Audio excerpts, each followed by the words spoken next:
자, 오늘 본문의 말씀 보니까 이스라엘 백성들이 하나님께 제사를 드리는데 어떻게 드리면 성대하게 제사를 드립니다. 형식적인 면만 보면 나무랄 데가 없는 것을 보게 되죠.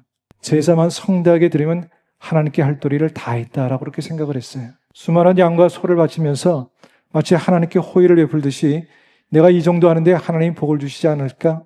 하나님 복 주셔야 되겠지? 라고 하는 당연한 생각을 갖고 있다는 얘기죠. 다시 말해서 이스라엘 백성들의 제사는 하나님의 은혜에 감사해서 드리는 제사가 아니라 내가 이렇게 했으니까 이렇게 해주시는 게 당연해 라고 하는 조건과 거래 같은 예배였다라고 하는 그런 말씀이죠. 자, 오늘 본문의 아삽은 당시 백성의 이러한 신앙의 잘못된 행태를 갖다가 비판하고 책망하는 것을 보게 됩니다. 자, 그래서 오늘 본문의 말씀은 이런 말씀입니다.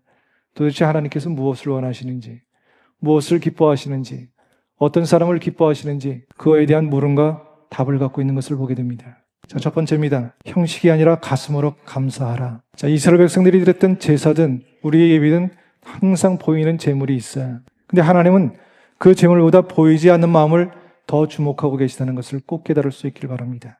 아삽이 매일 이제 성전에서 예배를 인도를 했어요. 그러던 어느 날 성령께서 그의 눈을 열어 보게 하신 것이 있다는 얘기입니다. 이스라엘 백성들이 제사를 열심히 드리긴 하는데 자기 만족으로 드리고 있다는 거예요. 아삽이 그걸 보면서 통곡하면서 노래하는 것이 14절의 말씀입니다. 감사로 제사를 드리며 지존하신 이에게 내 서원을 갚으리라. 하나님께 드리는 예배가 단순한 형식이나 제물이 아니라 진심의 감사와 약속을 지키는 삶의 태도에서 비롯되어야 된다라고 하는 그런 말씀입니다. 하나님이 오늘도 우리에게 묻고 계시겠죠? 너는 제사를 드리니 아니면 감사를 드리고 있느니?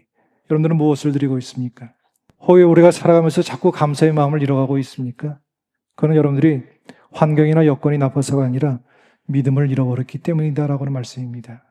그래서 우리는 하나님 앞에 감사할 수 있는 여건을 달라고 기도하기 전에 감사할 수 있는 믿음을 달라고 기도할 수 있기를 주님의 이름으로 축복합니다.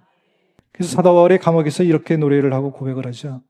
범사에 감사하라. 이것이 그리스도 예수 안에서 너희를 향하신 누구의 뜻이라고요.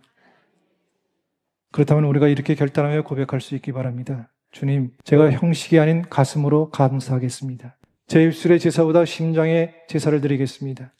감사를 잃은 예배자가 아니라 감사를 흘려보내는 예배자가 되게 하옵소서. 두 번째입니다. 환난 중에 감사하는 일입니다. 오늘 15절의 말씀에 이렇게 말씀하고 있죠. 환난 날에 나를 부르라.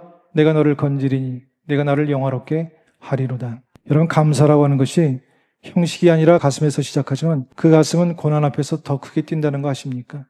진짜 감사는 우리가 모든 게 잘 될 때 부르는 노래가 아니라 모든 것이 무너져도요 여전히 하나님을 신뢰할 때 흘러나오는 고백과 같다라고 하는 그런 말씀입니다.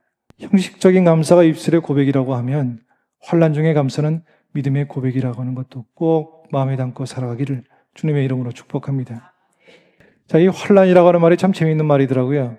히브리 말로 이 환난이라고 하는 것은 어떤 뜻을 갖고 있냐면 짜다, 눌리다, 그리고 압박하다라고 하는 뜻을 갖고 있어요. 이런 포도주를 만드는 게 어떻게 하는지 아시죠? 포도를 어떻게 해요? 틀에 놓고서 짜버려야 포도주가 나오는 겁니다. 마찬가지로 하나님의 자녀들이 당하는 고난은 무의미한 것이 없더라고요. 거기도 하나님의 계획과 뜻이 있다는 것이죠. 이걸 믿고 있을 때 우리는 그 환난과 고통 가운데서도 뭐 할 수 있다고요? 감사할 수 있다, 그 얘기입니다. 그리고 그 감사하는 사람을 통해서 하나님의 영광을 받으신다라고 하는 것을 꼭 믿을 수 있기를 주님의 이름으로 축복합니다.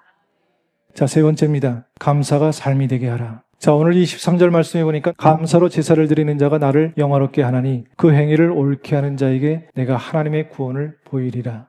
하나님을 영화롭게 하는 비결이 두 가지가 나옵니다. 하나는 감사로 제사를 드리는 자이고요. 두 번째는 15절의 말씀처럼 세상에서 환난이 있고 어려움이 있어도 낙심되는 일이 있어도 거기에서 좌절하고 절망하지 않고 하나님 앞에 감사하며 살아갈 때 그가 바로 하나님을 영화롭게 하는 자라라고 그렇게 말씀하고 있는 겁니다.